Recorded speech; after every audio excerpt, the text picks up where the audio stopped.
Hey guys, welcome to the help screen, and this is how to fix Just Dance controller app not working.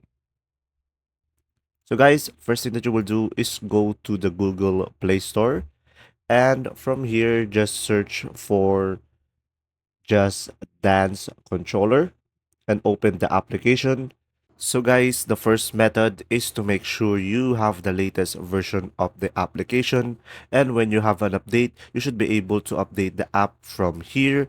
And guys, the second option that you have is go to the settings, and after that, find the apps. And then from here on the apps, you will find a list of all application installed on your phone. So guys, just scroll down and find Just Dance Controller. So it's over here, tap on that. And after that, tap on storage. And from here, guys, the second option is clear the cache and also clear data and click OK. So guys, if this doesn't solve the issue, you just go ahead and tap on uninstall and then click OK. And after that, try reinstalling the app.